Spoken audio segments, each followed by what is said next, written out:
Thank you so much for inviting me and my co-panelists. Now let me formally welcome our esteemed panelists for this interesting topic. Mohana MD, she's a Chief People and Culture Officer at Better Place. She's flew all the way from Bangalore. Mohana is a Chief People and Culture Officer at Better Place, and she's responsible for remodeling Better Place HR policies and integration strategies as the company is shifting towards becoming a global group.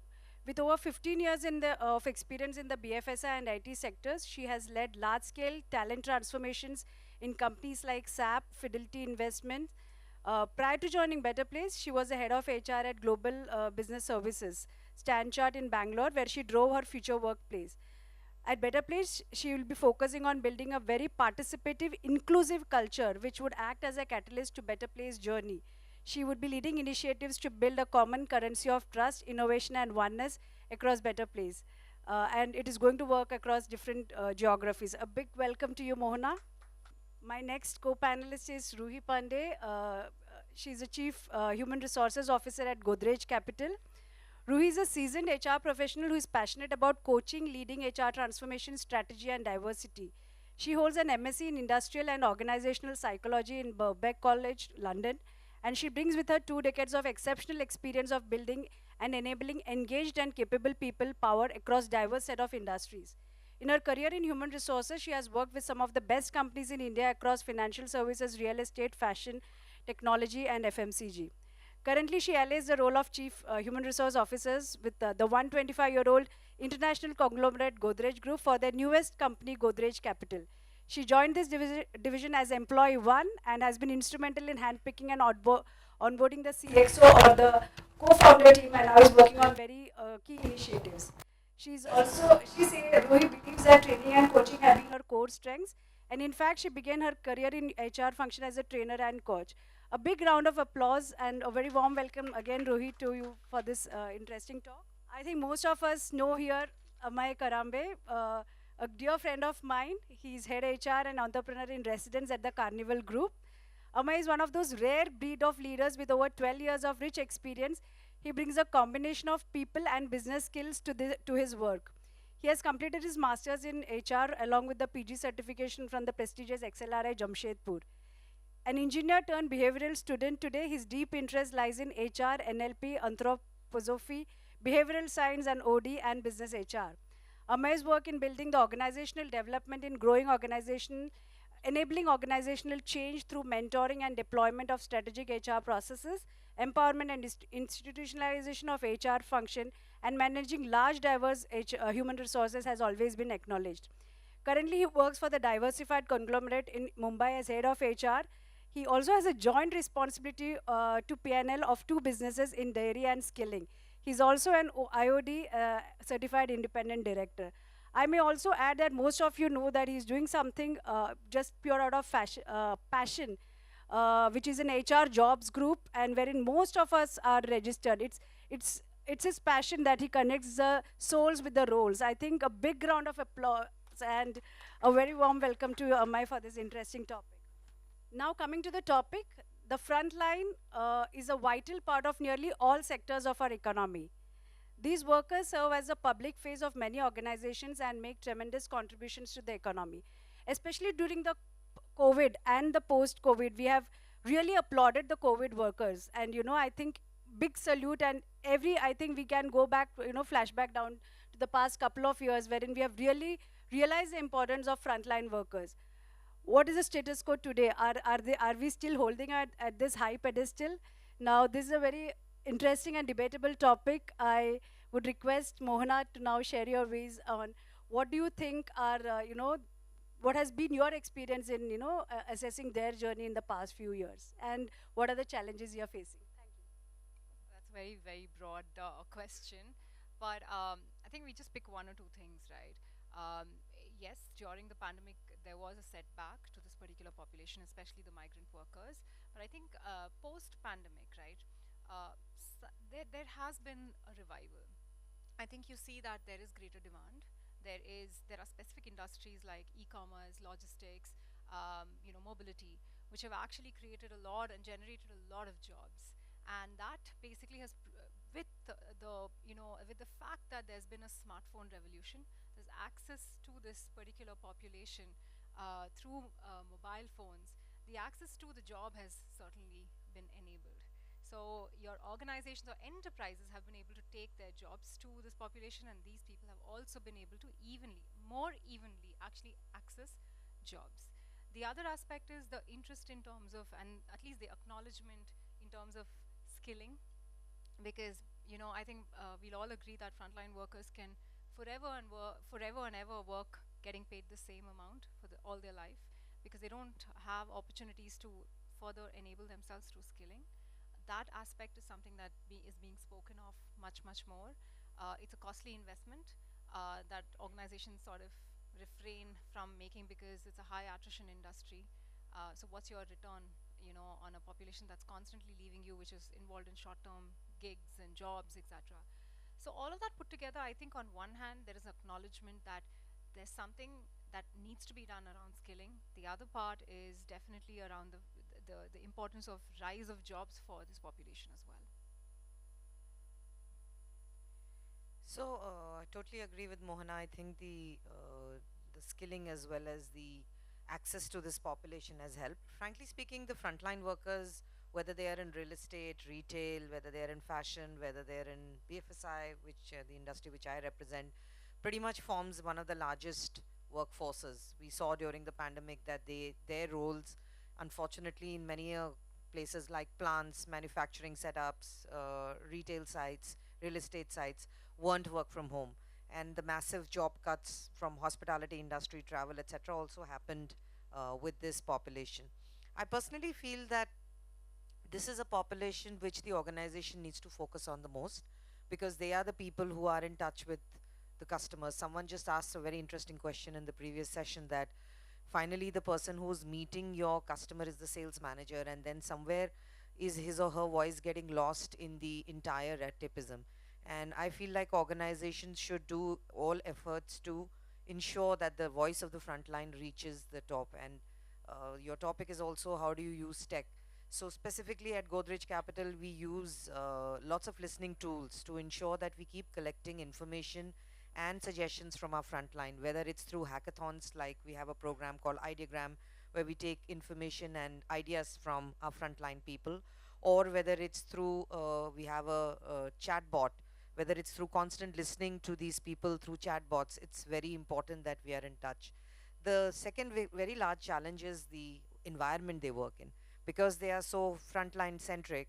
They are exposed to customers from all sides. So how are organizations taking care of their safety and comfort? Is it possible to really offer these people work from home? If there is, how do we offer them some learning and development benefits and initiatives? Last but not the least, it's very important for organizations to also ensure they get career paths. So if organizations are able to look at all these 4 5 facets, I believe that this particular frontline population not only can be our biggest competitive advantage, they can also be a very strong talent pipeline to the rest of the organization. So, my views are, see, I represent an organization called Carnival Cinemas. So it is one of the organizations out of which the Carnival Group has. The Carnival Group has approximately 13 businesses, cinema being the largest. Uh, Frontline workers, I have 80% of my frontline workers who are there on off-roll. So about say we had, pre-COVID, we had about 8,300 odd employees. Today the number has gone down immensely because of COVID and all of that. So jobs have been lost. We had to actually kind of ask employees to leave, or the employees had to leave because the businesses started getting shut, and we were the first to shut and the last to start. So it has impacted immensely. But see, I will talk a little bit about what happened before COVID, because post-COVID things are a little different and numbers have gone down immensely. So pre-COVID, we had an ecosystem by which, through technology of the vendor, we wanted to be capex light, so we kind of offloaded everything to the vendor, and through the vendor, the first thing that would happen is, see, it's a completely SOP driven industry. So the experience that the frontline workers create is the most important thing for any business. But for our business, you go to a cinema not just to watch movie, but to get that experience.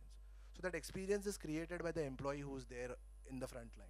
So we created that employee experience through different initiatives. So every day in the morning, there is a daily briefing that happens. So there are 2 shifts or 3 shifts, depending on the cinema which is there. So before every shift, there is a module that is pushed from the corporate office to the vendor's side, and the person has to go through the module every day. So there's a tick box that he has to do about the SOPs and everything every day. So the moment that tick box is done, that is when the attendance will be kind of marked. So it's a kind of forceful thing which is there for them. The second thing that I would want to talk about is, as she mentioned, that they should have career paths. So no cinema manager. So the cinema manager is considered as the CEO of that property, or of that cinema which is there. So no cinema manager. It's a policy that we have that no cinema manager will be bought from outside. So we do not bring cinema managers unless and until it's a very, very high yielding property. Unless and until it's not a property which gives me a revenue of more than 10 CR, we do not look at talent from outside. So that's how ecosystem has to be created for them. Post COVID, things are a little different in terms of the business dynamics, because movies are not working. Pathan was the last movie that kind of clicked okay, but not that great. So things have changed in terms of the revenue and the dynamics. But the frontliners. So I was talking to somebody. Actually, I was trying to create a revenue model, helping the chairman, because I'm a part of the strategy team now. So I was trying to help him to create a model to get some money. So we were talking to the minister of MSME last month. He said that 8 million jobs, it's a shocking number, 8 million frontline jobs got created in 2022. That's the number. And I was shocked. And out of which he said about 50% of them are educated, which are graduates and above. So it's a shocking number. We never even thought of it. So I went back and I checked my data. It was shocking to know, I never knew this, that about 40% of my frontline employees are also graduates, which was a shocking number to us, and we never even thought of it. So that's the dynamics that we need to look at. Churn a lot of data, because the more the data churning that I've done, the more insights that I've got, and numbers have ultimately shown that the more focus that you have on frontliners, the better the revenue results will also be. That's my take. Thank you all. I think these are very insightful information, because frontline workers for different industries are different, and for some industry, like frontline workers are the people who will actually get in the business, and for some it is actually taking care of a customer. So my question to you, Mohana, is, and we already spoke about it a little bit, but a little more information of, how do you think, like Amaya also mentioned that, you have to have a learning program within, or, so what do you think is technology going to play an important role, and, how is it going to help you particularly scale it up, or, you can share your views Yeah, on yeah, that. sure. I think tech comes with a very holistic strategy, right? One is, just to add some more numbers, right? We have a population of 400 million frontline workforce in India alone. And it's estimated that it's 2.7 in the world, 2.7 billion in the world, right? So can we imagine what kind of skill engine one misses out as a country or a region just because you don't concentrate on that population effectively, just like you did for in the last 2 decades for the white collar workforce, right? But you cannot scale effectively if it's just one-on-one, or if you're having manual processes, right? So the first thing, I think the impact will be seen in terms of how tech adoption will help you scale, help you reach and identify. The humbling part is you don't even know them until Aadhaar came and until somebody got their mobile phone, right? Just that one step had a beautiful domino effect and created a virtuous cycle, is actually creating a virtuous cycle now. Technology is also, in the morning when I spoke, at length on this particular topic, it was very interesting because we showed a small grid where stable jobs are becoming more accessible through smartphones, full-time jobs are becoming more stable, labor naka jobs are becoming more full-time, and labor naka jobs are being accessed through smartphone. So your tech is creating this ecosystem where everything's like, mobile first. It's actually giving access to those jobs, and those jobs themselves are becoming more stable, which is actually improving people's earning potential over a period of time, right? And through accessibility alone. The other aspect, I think, of technology is really about building equitability, if I can say, of opportunities itself. Most people who come in this particular workforce are coming in still through hearsay or referrals. That's not sustainable. If you truly want to make it inclusive, can I have the choice to gig jobs? Can I have the choice at my fingertips and an even set of information that anybody else in the same workforce economy has as I should have, right? So that is what tech will do. It'll become a common denominator, and will remove those inconsistent asymmetries in terms of communication that's actually going out as well. So these are some fundamental shifts that we see, and obviously tech has so many things in terms of workforce management. It enables organizations. So like I was saying, those specific industries have seen specific outputs. E-commerce industry or some of the early adopters on tech have seen actually where they've actually, you know, created an ecosystem of not only changing some HR processes and automating it, they've also tried to build an ecosystem around loans, credits, giving benefits, and also upskilling or reskilling offerings. Now, what's the outcome or output, right, of all of these shifts because of tech adoption? They've seen an increase of up to 20% of productivity, reduction of 20% of cost, and data clearly through research says that your attrition has reduced in the last 3 years specifically by 15%.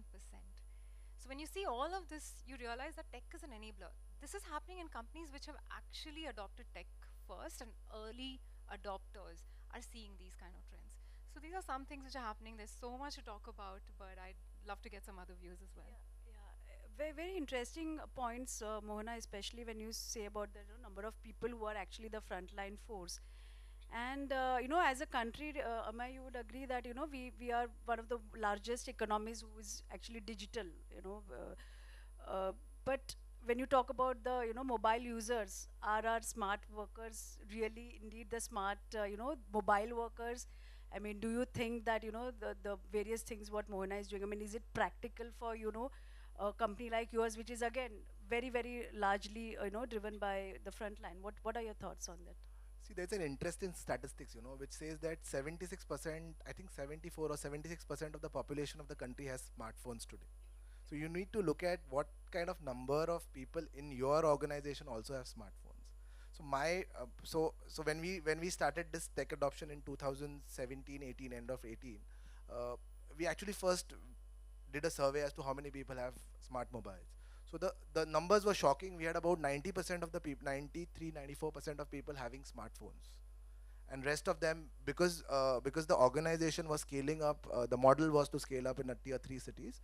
So there were about 10% people, approximately 10% people who did not have smartphones, but they had phones. So how do you utilize whatever that is available within you and then create a technology adoption? As you said, the mobile phones and the smartphone availability is the key, and it's something that is very important. The other thing is, see, if you have a smartphone, you will definitely use technologies like WhatsApp. So the ease of use is also very very important for these workers. So the kind of system that you give to them, or the kind of tech that you give to them, has to be so easy to them. So like if you log into my system, which is a vendor driven system, which you just put in your employee code, the password, and you have the thing for the day. It should be that easy to use. And I think if that's the case, then I think it makes your job much easier. And we've had a lot of success because of that. Right. Thanks, Amay, for that. Now, my question to you, Ruhi, is that can technology actually provide a dignified and better livelihood for these frontline workers? Because these are the maximum population, and as you know that the attrition, somewhere people don't really care that you don't even remember the faces, like you rightly said. Only the Aadhaar actually brought it. So, do you think that the organizations are ready? Maybe a company like yours, but probably is pushing technology. But what about the SMEs, or wherein also a lot of frontline workers are there? So what is your thoughts on those lines? I think there's no other option but to be open to adoption of technology. I'll give you some very small examples. Like he was talking about smartphones. So we have a dispersed workforce. A lot of them work in sales and credit roles. And we realize that processes like performance management, learning and development, all these people prefer, last but not the least, simple things like queries around HR, queries around who do I reach out to, I have a question. We've introduced things like bot. So I don't think organizations have much choices but not to reach out to them. But I think organizations should go beyond. So one thing we realize that these people, because they are not sitting in head office and they are dispersed, they lack information. So what we do is we do town halls with them where the CEO addresses people, and we ensure that because they all have smartphones, log into simple moons like Google Meet, Zoom, MS Teams, and have chats where the CEO informs them how the organization is doing, what's going on, what are the latest benefits, what are the policies. Second, they are very hungry for recognition. So if we can create larger platforms for ensuring that they get recognized for the good work they're doing, which involves two things. One is to have access to information as to what happened. There is hard data like sales data, but is there also data about how they can, created a delight for a customer? How do you source these stories from bottom up? And then getting these people up to a platform to give them recognition. I'd like to answer your first question. I don't think organizations have a choice but to adopt technology. Second, I think organizations should start looking at things which are just beyond base level things to ensure they are truly engaged. And that's how you bring down attrition. Our frontline attrition vis-a-vis the industry is almost half. And we genuinely believe that that is one of the significant strengths we have, because they have very strong customer connections. So the more they stay with you, the more there's a possibility of them going up, and the more the traction in they get. The last but not the least point which I wanted to raise here, when they have good experiences, they also refer their friends. So, and that goes beyond technology only, but positive word of mouth spreads, and you get really good talent coming your way. Okay, that's a very good point which you said. Internal referrals, and at that level is a maximum, which is again one of the absolute point. Mohana, my question to you is, how do you think HR Tech is supporting diversity and inclusion? We already spoke about it a little bit, but how do you think that technology can play a major role? Because as we all know, International Women's Day, we're going to talk about digital and inclusion. So, what are your thoughts on these lines? Sure, I can share one perspective, right? I think from the studies that we've done, the blue collar workforce, gray collar workforce, basically the frontline space itself is male dominated, and data goes on to say that 94% of the jobs are with men today, right? So there's evidently, if you want to create inclusivity, women have to participate. What's happened, especially post-pandemic also, is that the jobs that were with women that went away went to men. So there are some realities that we've actually tackled with in the last couple of years, any which ways, right? When it comes to creation of jobs for women in this space, we also need to look at the specifics around what women really want in the blue collar workspace or the gray collar workspace. It's largely leaning towards part-time roles. It's to give them flexibility. It's to give them the opportunity to work on their own terms. And that's where tech basically plays a role in terms of facilitating gig workspace, right? So it helps you create any technology platform can help you sort of bring those gig jobs together for women to access as well. And that's where I think the shift in terms of having full-time roles, all of those things, those amenities for women to come in and work may really need to be rethought of to some degree at least, to enable further inclusion. But certainly the space needs to be thought through very well, because you don't have jobs for women or you don't see women in participating, right? But then again, the one of the benefits that frontline workers are actually seeing, some of the data points that I said earlier was more about enterprises, but those organizations or enterprises which have used technology have seen in the last 3 years specifically an increase of up to 20% of women participating, and those are organizations which have adopted technology as well. They've been able to reach out to women in different ways and bring them in.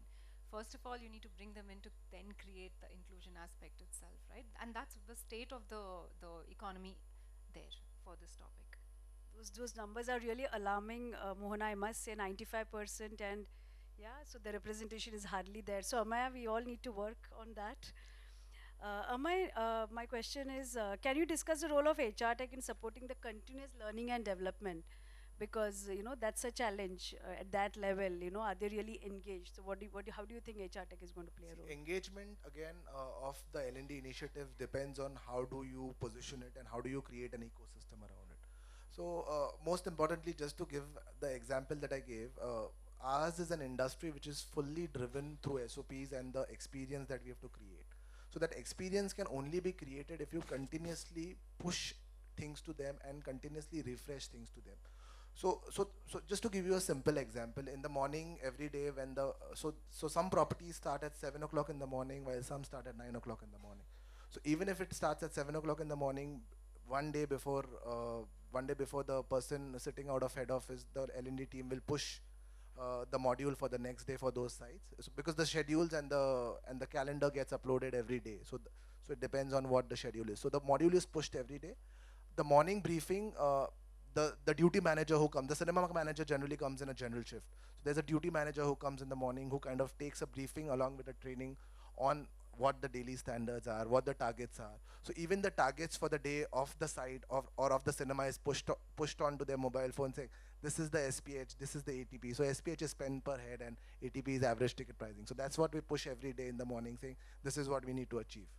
So that's how you kind of create an ecosystem around tech. Then it becomes easier. It's very easy for us because we just kind of spend some efforts looking at it. And the most important thing is when you're designing the technology, get the business to design that thing for you. Because if there's a lot of time and we as HR people start saying that I'll get into the tech part, I'll design it, rather make the person who's actually responsible for business do it.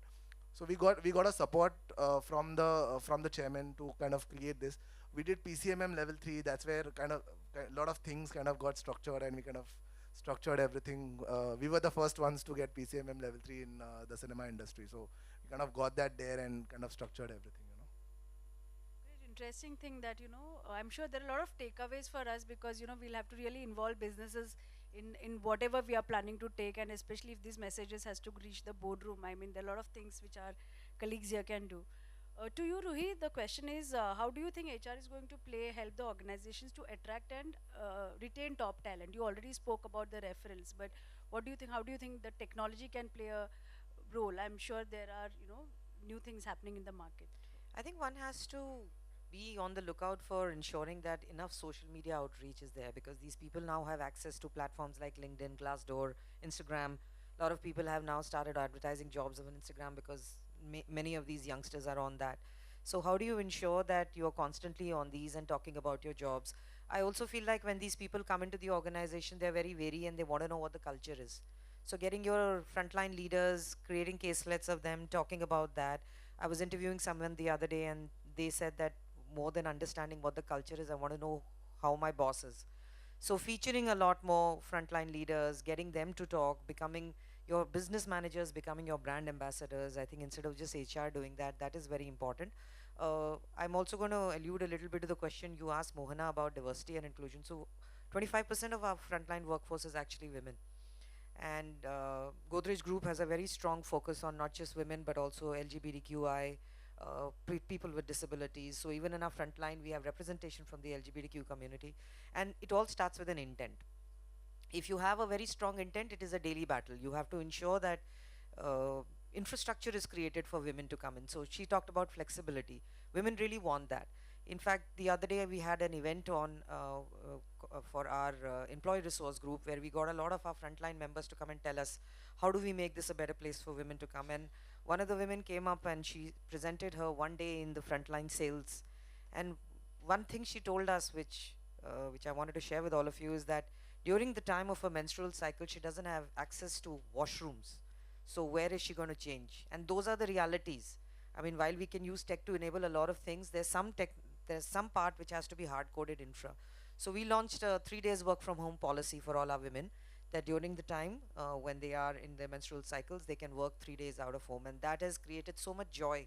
Everyone is resounding. So if we create these kind of, thank you so much for that. If we create these kind of opportunities is how we will retain. And if you retain women somewhere or the other, I just feel like the organization becomes a far more conducive place for men also to come and support them. Second thing about retention, we know I think what they really value, like I told you earlier, is ensuring that they get a steady source of income. So making tax structures easy for them, making the salary structures accessible. If they have a question, who should they reach out to? How much of incentive are they getting? Is it transparent? What are their goals? Is your performance management clearly talking to them? And last but not the least, assessment centers, learning and development initiatives which leads to their growth. If you do that and do all of them together, it can't be saying, okay, I'm only going to attract and then I really don't care about the rest. These people will come to you, the best talent will get attracted and they will stay with you. That was really, thanks Rui so much for, I think the great work which, Godrej is doing, I think really applause and very, very informative. Thank you for that. Now I think we are towards the end and I want all the panelists now this time from the gentleman. What are the top 3 takeaways for the HR leaders out here in managing the front line? I mean, what according to you could be the three So the takeaways? first and the foremost thing I think is communication. So you need to communicate with these people constantly. The communication is the key. Be it tech, be it one-to-one, be it your leaders. The communication has to be and transparent communication, not just communicating for the sake of communicating. Just communicate with them very, very transparently as to what is the issues. Uh, just to give you an example, after COVID, there were some issues where salaries were getting delayed and all of that was happening. 2 months, 3 months delays were also there, but we did not have even one single union issue. I have 7 unions to manage, but we did not even face one issue because the communication was very, very clear to them that there are issues that it is going to happen. Yes, we did give them some IUs from the properties. There was some money that was given to them, but the communication was very clear. I had visited about 26, 27 properties across the country to just go and tell them. And when it comes from someone like me who sits on the top and decides things, it is a very important thing for them that somebody from the top comes and communicates to them. So give them that importance in the organization that even you are important. So communicating transparently, I think, is the most important thing. I think we can go on and on, but I think communication is the key according to me. I would say three things. Infrastructure, which is very critical. What kind of laptops they have, what kind of access do they have facilities, do they have learning and development plans, do they have smartphones? Second, I totally resonate with Amaya about how you're communicating. Third would be career paths. Okay. I think for me, 2 points come to my mind. We have well over 20,000 on our payroll, right? And there's so many ER cases that come from this particular population as well. So how do we enable them to create safety for themselves as well as their colleagues who are working, be it women, etc. We've had very strange cases that we've stumbled upon, right? Which probably you and I sitting in a white collar job will probably never even venture and cross the line. So how do we enable them, right? And teach them the right behaviors. That's one. And the second thing is, if you think about your maids, if you think about your drivers, if you speak to them hurtfully and you don't display empathy, they're going to leave you for 500 rupees more. So how can we actually ensure that we are developing empathy towards this population, whether it's in an organization or even in our homes? At the end of the day, they're very emotionally heightened. They're sensitive for the right reasons also, right? So the point is, how do we sort of develop that as organizations as well? Thank you so much. Now over to the audience. Any questions? COVID has been very difficult to everyone, and plus there is automation stuff going on where we are trying to optimize the cost in the business. How are you guys supporting the front line during the exits? You know, when you notify that these people have to leave. So see, layoffs are a reality today. We need to accept that there have been layoffs, and I have been party to this. There's a lot of layoffs that have happened. See, one thing that I have always followed is that you settle their settlements immediately. Don't take too much of time to settle their dues. Whatever is their dues, if you have to give retrenchment and finish it off. But give it at the right time. You cannot make them wait for a very long time. See, there have been settlements which we've done for 45 days extra, 50 days extra. Some parts we've done 100 days extra. Whatever is the settlement, settle it right away.